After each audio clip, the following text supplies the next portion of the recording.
Miss Kaylin Alcantara, abay may matinding confession matapos makausap sina Jackie Forster at Andre Paras. So ano nga ba ang nakapaloob dito po sa balitang ito, no? Dahil bali-balita na nagtagpo na nga ang landas ng usap-usapan ngayon sa social media ang ilan sa mga naganap dito kay Miss Kaylin Alcantara, kung saan ay nagtagpo nga ang landas ni na Jackie Forster at Andre Paras. Base po sa online news, marami ang nagtaka na biglang nawala si Kaylin Alcantara sa taping ng All Out Sundays or AOS noong linggo, April 27, 2025. Noong araw na yon, lumabas ang pasabog ni Jackie Forster ng almost 15 minutes video kaugnay ng breakup ng anak niyang si Kobe Paras at ni Kaylin.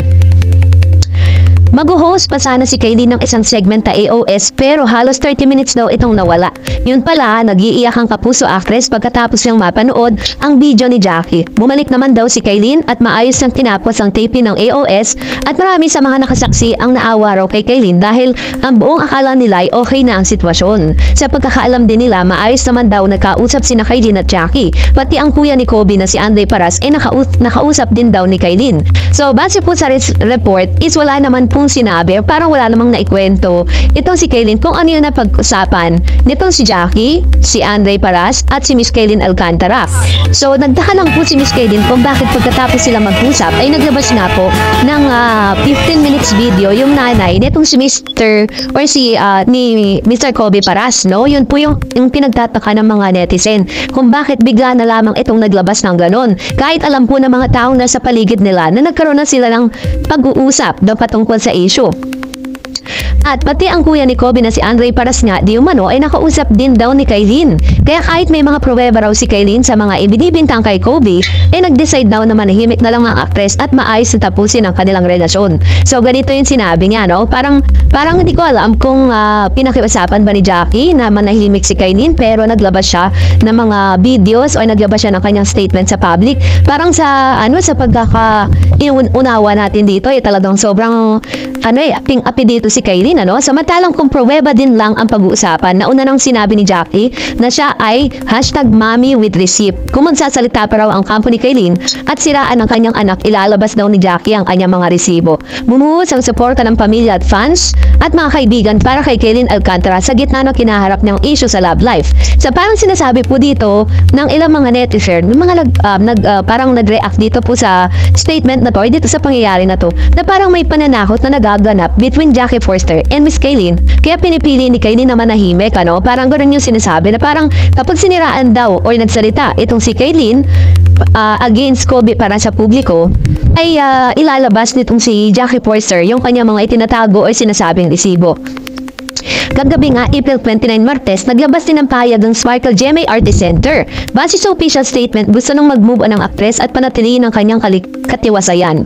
Nananatili rin umano ang kanyang respeto sa mga taong naging parte ng kanyang buhay. Umaasa rin si Kaylin na matitigil na ang usaping ito.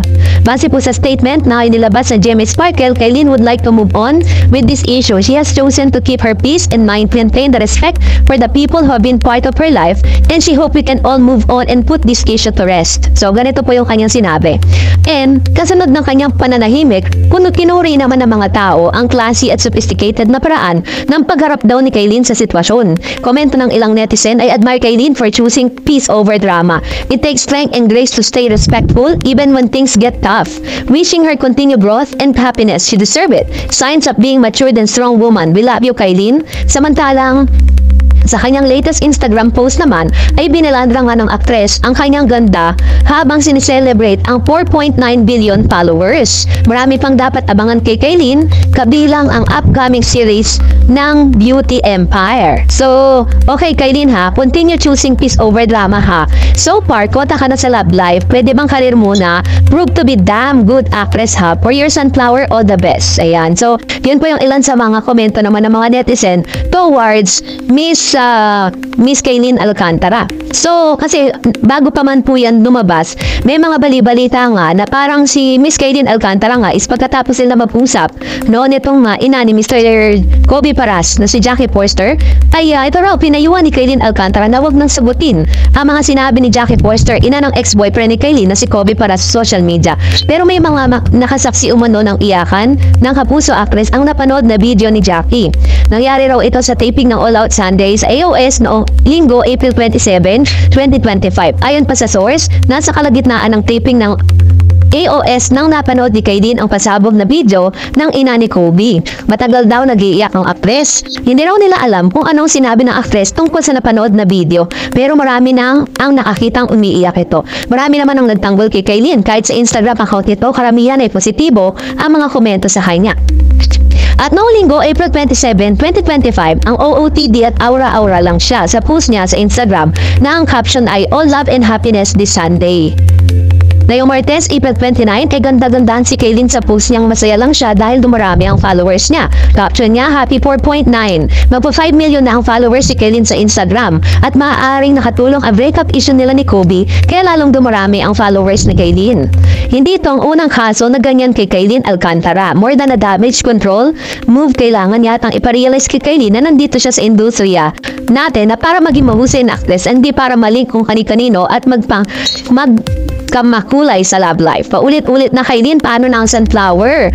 After mabili Gaspi, Kobe para, sino kaya susunod na malilig kay Kaylin Alcantara? And after Carmina Villarroel, Jackie Forster, meron pa bang showbiz mother na babanggaid si Kaylin? So ganito po yung mga reaksyon ng mga netizen tungkol sa isyong ito. Pero what is good thing about Miss Kaylin Alcantara ay mas pinili niya na manahimik kesa po makisakay doon po sa issue ng hiwalayan nila ni Kobe Paras. Miss Marian Rivera, ganito ipinakita ang kanyang suporta para kay Miss Kaylin Alcantara. And Kobe Paras, abay naglipat na, nag-alsabalutan na, patipulan. So, ngayong araw nga, nag-post itong si Miss Kaylin Alcantara kung saan ay nakaramdam siya ng suporta at pagmamahal mula kay Miss Marian Rivera. Kaylin Alcantara got a touching gesture from the Kapuso primetime queen herself, Marian Rivera. On Instagram stories, Kaylin shared a photo of bouquet with the assortment of pink, blue, and yellow flowers. It had note that said, "With all my love, Ate Yan. I feel so loved," Kaylin wrote in her photo. "Thank you so much, Ate Marian Rivera." She added the tag the actress. Prior to this, Marian also gave a video okay set to Katrina Salili's daughters for KT. And dahil po dito, ito po ay umani ng iba't ibang mga reaksyon mula sa mga netizen dahil talagang si Marian po, parang lahat ata ng mga artista ng GMA Artists Center, GMA Sparkle, ay talagang friendly niya. No, ito po yung flower na pinadala ni Miss Marian Rivera para po kay Miss Kaylin Alcantara dahil witness niya at alam niya kung ano pinagdadaanan ngayon ni Miss Kaylin. And aside from that, is meron po kasing mga kumakalat na news ngayon na pagkatapos nga ng mga nangyari kay Miss Kaylin Alcantara ay patuloy na bumubuhos ang suporta at ina-admire si Miss Kaylin for choosing peace over drama. Bumuhos ang suporta ng kanyang pamilya, ng kanyang pamilya, mga fans at kaibigan para kay Kaylin Alcantara sa gitna ng kinaharap niyang issue tungkol sa kanyang love life. Ito'y matapos niyang maglabas ng official statement ng Sparkle, GMA Artist Center hinggil sa controversial breakup ni Kaylin at ng ex-boyfriend nitong si Kobe Paras. Base sa naturang pahayag, gusto na lamang mag-move on ng actress at panatiliin ang kanyang peace. Nananatili umano ang kanyang respeto sa mga taong naging parte ng kanyang buhay. Umaasa rin si Kaylin nang titigil ng usaping ito. Kasunod ng kanyang pananahimik, pinuri ng mga tao ang klase at sophisticated na paraan ng pagharap ni Kaylin sa sitwasyon. Komento pa ng ilang mga netizen na admire Kaylin for choosing peace over drama, and it takes strength and grace to stay respectful even when things get tough. Wishing her continued growth and happiness. She deserves it. Sign of being matured and strong woman, we love you Kaylin, ang sabi pa ng mga fans ng Kapuso actress. Samantalang sa kanyang latest updates or latest Instagram post, ibinandera ng actress ang kanyang pag-aura habang sineselebrate niya ang kanyang 4.9 million followers. At sa isang post naman ni Mr. Kobe Paras, ay ipinost niya na tila baga naglipat at naghakot na nga ng gamit itong si Mr. Kobe Paras dahil base po sa mga statement, no? Base po dun sa sinabi po ng kapatid nitong si Miss Kaylin na libo-libong mga rubber shoes ang dinala nito dun po sa isang kwarto na ibinigay ni Kaylin sa kanya sa kanilang bahay. So, base po dun sa statement kasi ng nanay ni Mr. Kobe Paras, pinatira ni Kaylin Alcantara ng libre itong si Kobe Paras dun sa kanilang bahay, ano? Habang para siguro para at least makatipid siya at hindi na siya magre-renta. At dito talagang libre po siya lahat. Sinabi rin po ng kanyang kapatid na parang pinabulaanan niya kasi yung sinabi ni Miss Jackie Forster na parang kinidnap or pinaforce ni Miss Kaylin Alcantara itong si Kobe na tumira sa kanila. Ang sabi po ng kapatid niya, kung talagang pinipilit ka, bakit libo-libong rubber shoes? At may dala pa daw itong PS5 iba, no? Na parang yun po yung ginagamit niya doon. Nagdala siya ng napakaraming gamit doon po sa sariling bahay ni Kailin Alcantara. So, dahil po dito ay tuluyan na nga po, no? Na talagang naglipat na siya at talagang nag-decide na talaga sila na mag-separate ways. Pero, kasabay nga ng mga masasakit na nangyayari ngayon kay Miss Kailin, ay sunod-sunod naman ng mga blessing na dumarating sa kanya dahil si Kailin po ay napili bilang ambassador for Korean tourism sa Pilipinas. So, ibig sabihin po, isa po siya sa mga representative. Kasi kung ambassador po siya po yung ipapadala sa Korea para mag-represent ng mga Pilipino, ano. So, sunod-sunod. Tapos, sa dami po nito, is lalabas din po siya sa Meg Magazine. And then, sunod-sunod din ang kanya mga endorsement na talaga namang umaapaw ngayon. And, nasunod nga nito is marami pang dapat abangan sa karir ni Kailin. This year, kabilang ng upcoming GMA series na Beauty Empire. Dito makakasama niya si Barbie Fortesa, Rupa Gutierrez at si Miss Gloria Diaz. Sa isang panayam ng inamin ng dalaga na hindi madali para sa kanya ang pagharap sa mga challenges na dumarating sa buhay niya. I just protect my peace. There are days when you cannot just silence the noise. It's droning. But you just cannot think. You need to focus again and float above the surface by listening to the voices that matters to you. Ang pahayag ni Kailin. I've been bashed for the things that I did not say or do, or because I decided to upgrade myself, or just because I tried too hard. So, sabi niya, pagpapatuloy pa niya sa naturang panayam, kahit anong sabihin niya sa akin, it's okay as long as my intention are clear. I know my truth, and I know that my truth is the truth. You may have your own side of the story, but my truth is the truth, say pa niya. Feeling ni Kailin, wala siyang dapat ipaliwanag sa publiko. I really don't have to explain myself. You can say whatever you want about me as long as alam ni God, ang alam ng Panginoong Diyos kung ano talaga ang nasa puso ko.